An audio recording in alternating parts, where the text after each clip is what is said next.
지역화폐 또는 지역사랑상품권 정책론 제9강 지역화폐의 효과 그리고 비판 제3편인 깡이 문제가 되는가, 인플레이션이 유도가 되는가 등에 대해서 말씀드리겠습니다. 저는 한국지방행정연구원의 전대욱입니다.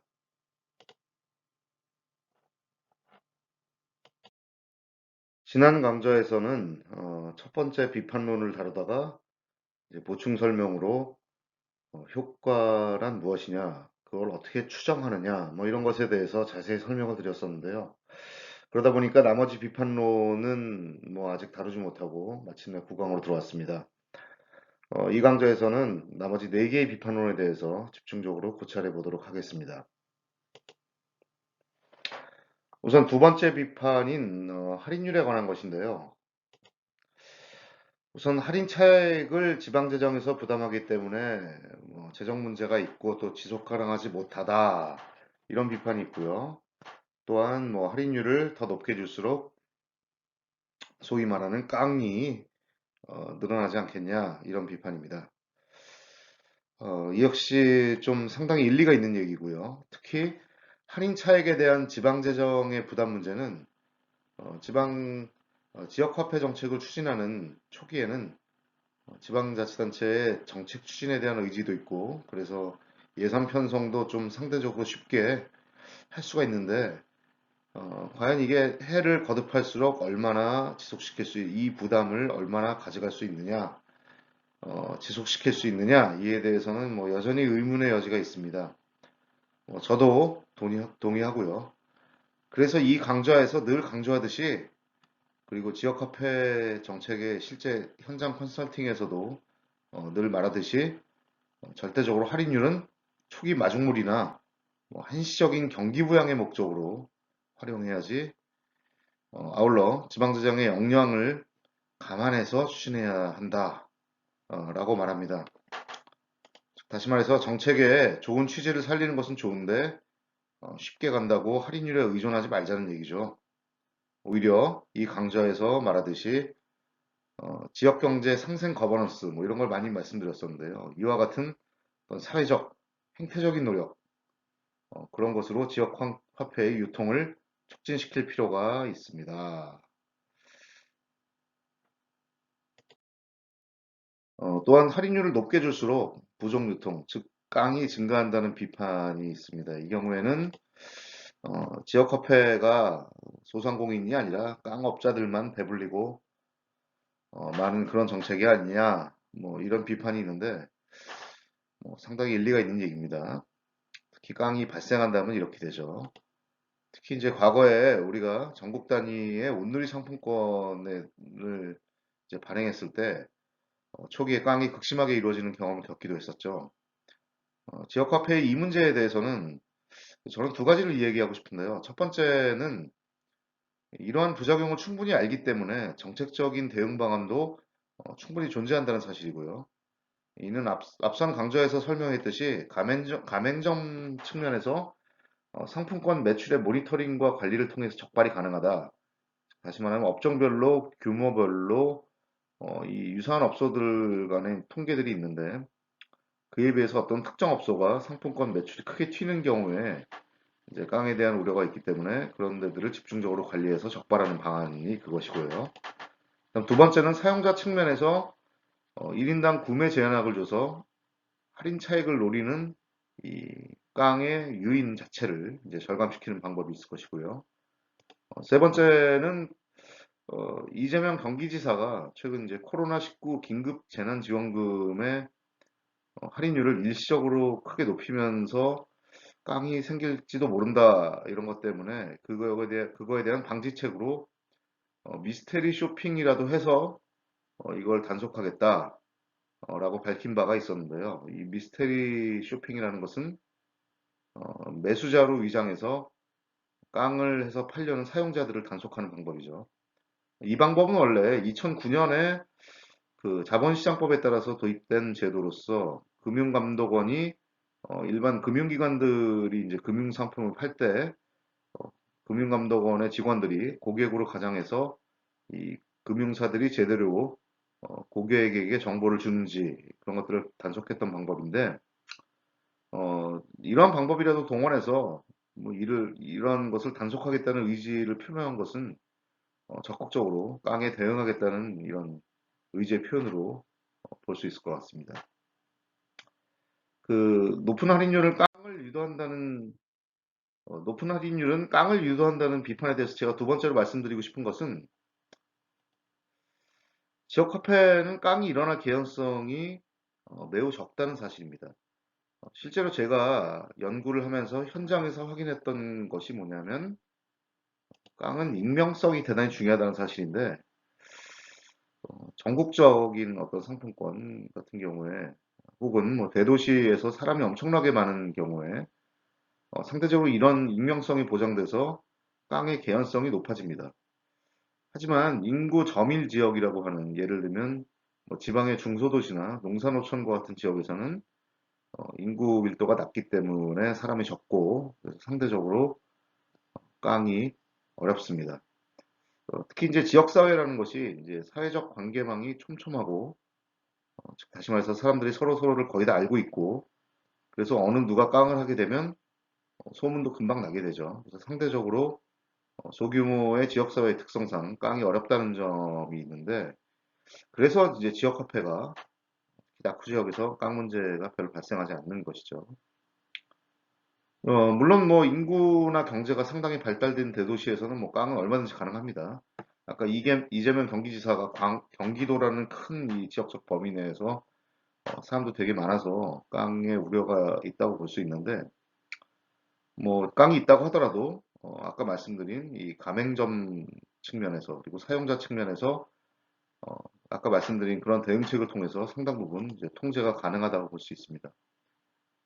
따라서 깡 때문에 지역 화폐가 문제가 있다 이런 비판에 대해서는 다른 상품권과는 다른 어떤 지역 화폐의 특성 그리고 그 지자체의 대응 정책 이런 걸로 통해서 지자체가 적극적으로 관리한다면 뭐 더 이상 문제가 되지 않을 수도 있다라고 저는 자신 있게 말씀드리고자 합니다. 세 번째 비판으로 말씀드렸던 현금 흐름의 추적이 어렵고 따라서 공무원 대상 뇌물의 수단으로 악용될 수 있다는 비판이 있는데요. 뭐, 뭐 가능성이 없다고 볼 수는 없죠. 그리고 뭐 이게 굳이 뭐랄까 이 종이 형태로 된 지역 화폐에 한정된 얘기라고 저는 보는데 만약 제가 개인적으로 만약 뇌물을 준다고 생각하면 저 같으면 5만 원권 현찰로 주지 뭐 뭐하러 지역 화폐로 줍니까? 그 상당히 바보 같은 짓이고요.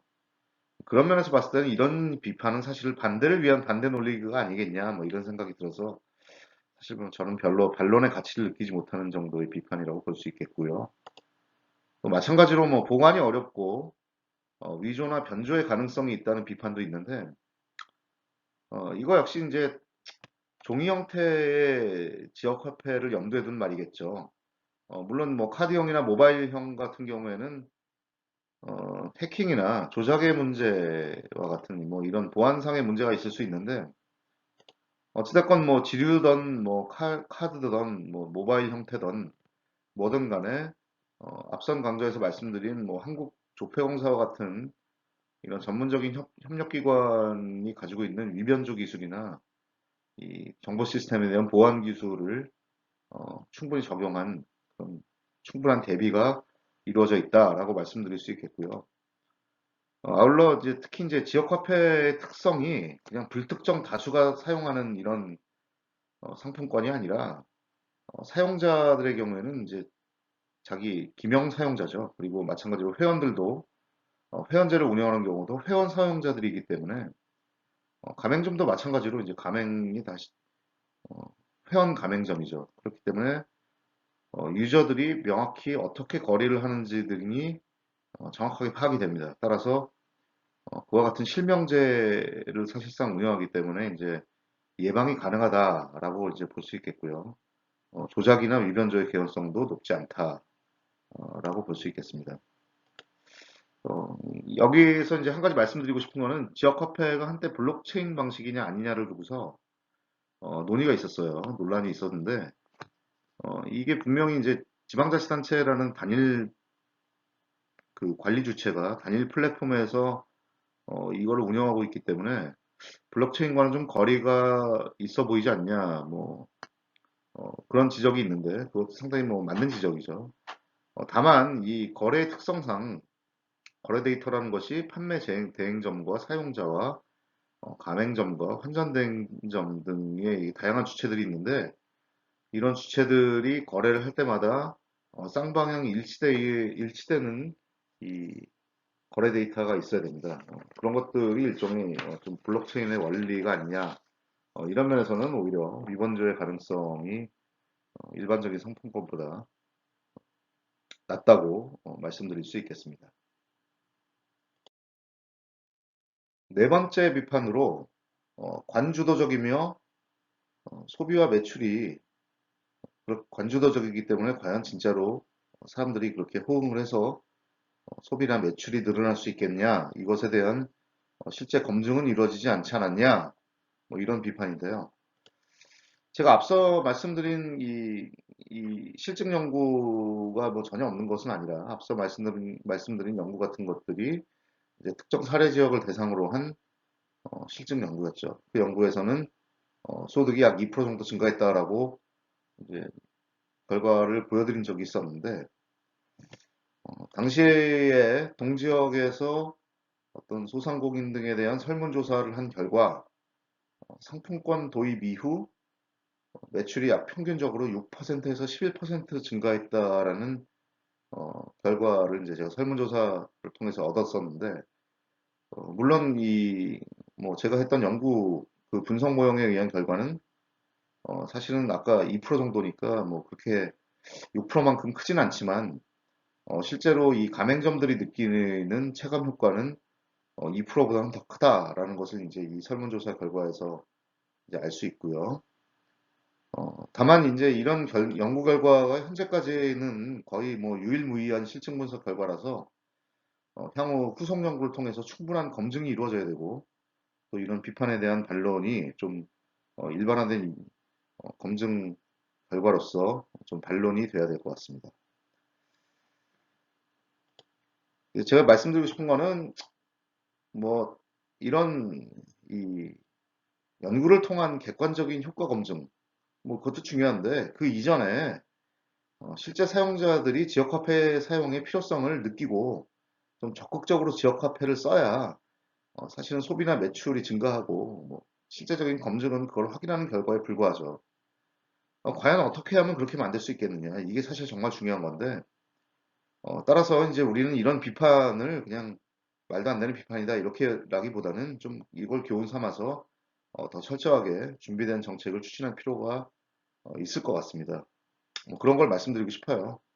지난 강좌들에서 제가 설명했던 것처럼 정책의 묘를 어떻게 살리느냐가 중요한 것이고 단순히 할인율을 높게 줘서 사용자들의 경제적인 유인을 제고시키겠다 뭐 이런 방법 외에도 조금 더 거버넌스 노력이나 이런 걸 통해서 발로 뛰는 노력을 통해서 사용을 촉진시켜야 한다. 그런 걸 통해서 이런 비판을 무색하게 만들 필요가 있다. 이런 점을 좀 유념해 주셨으면 하는 바람에서 이 비판에 대한 반론을 좀 말씀드렸습니다. 다섯 번째 비판으로 통화량 증가로 인플레이션이 발생한다. 이건 뭐 경제학 언론만 배운 사람들도 뭐 충분히 익숙한 이야기일 수 있습니다. 이 비판에 대해서 뭐 저는 반론을 뭐 엄청나게 할 수 있는데 뭐 제 100마디 말보다 제 페이스북 친구시면서 2018년부터 시흥 시루를 이제 운영하시는 이재환 전문가님께서 기고문을 쓰신 게 있었는데 이 컬처인 시흥이라는 매체에 이제 기고문을 쓰셨는데 그 기고문에서 저보다 오히려 훨씬 더 정리를 잘하신 것 같아서 제가 허락 없이 그것을 이용하는 점에 대해서 좀 양해를 구합니다. 어쨌든 그 기고문의 내용을 제가 한번 읽어드리겠습니다. 지자체가 지역 화폐를 마구 찍어내 인플레가 발생한다는 것도 공허한 지적이다. 한국은행이 발표한 2019년 10월 통화 및 유동성 자료에 따르면 유동성 현금, 즉 광의의 통화량은 2,874조 원인데 그에 반해서 행정안전부가 2020년에 전국 지자체 지역화폐 발행 목표를 보면 한 3조 원이고, 실제로 이제 코로나 사태가 터지면서 뭐 1, 2조 원 정도 더 추가될 수 있습니다만, 뭐 어쨌든 2,874원에 비하면 세 발의 피죠. 총 통화량 대비 지역 화폐량의 크기를 보면 사실 되게 적은 거라서 지역 화폐가 인플레이션을 유발하기에는 이렇게 말하기에는 좀 너무 작죠. 그리고 앞으로 지역 화폐량이 굉장히 늘어난다 쳐도 제가 보기에는 뭐 10조 원을 넘을 것 같지는 않아서 이걸 가지고 인플레가 유발된다고 보기에도 되게 사실은 좀 어불성설입니다. 그리고 무엇보다도 지자체 발행 지역 화폐는 법정 화폐와 1대1로 태환하는 구조이다. 따라서 지자체장이 마구 찍어내는 돈이 아니기 때문에 문제 제기 자체가 오히려 더 문제가 있다. 라고 이제 기고문에서 말씀하셨습니다. 이 정도면 충분한 반론이 되리라고 저는 생각을 합니다. 자, 이상과 같이 7강부터 9강에 걸쳐서 지역화폐의 효과와 비판에 대한 반론을 다뤘는데요.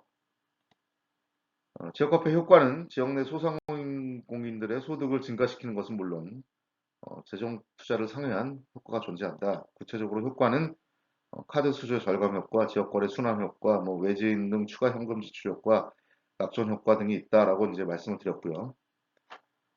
그리고 또 비판론의 경우 일부 개념적인 오해도 있으나 대략 일리 있는 지적들인데, 하지만 뭐 반론은 가능합니다. 다만 우리가 이런 부작용들이 일어나지 않도록 정책을 잘 해야겠죠. 여러 가지 문제들, 크게 5가지: 재정 투자의 효율성, 소득 효과의 실증이 안 된 문제, 그다음에 인플레이션 우려, 뭐 이런 근본적인 비판부터 뭐 할인율과 부정 유통, 즉 깡의 유발 문제, 뭐 공무원에 대한 뇌물 등 악용할 수 있는 여지, 그리고 위변조 가능성, 뭐 이런 추진상의 문제점들까지 다양한 비판이 있었습니다. 어, 이런 우려와 부작용을 회피할 수 있도록 잘 정책을 하는 것이 중요하다라는 것을 오늘의 결론으로 말씀드리고자 합니다. 감사합니다. 다음 강좌에서는 보다 좀 더 정책적으로 깊게, 예를 들면 뭐 발행액을 얼마로 할 것이냐, 할인율을 얼마로 할 것이냐, 뭐 이런 의사결정에 대한 세부적인 문제들을 다루도록 하겠습니다. 구독과 좋아요 부탁드리고요. 댓글과 코멘트 언제든지 환영합니다. 다음 강좌에서 뵙겠습니다. 감사합니다.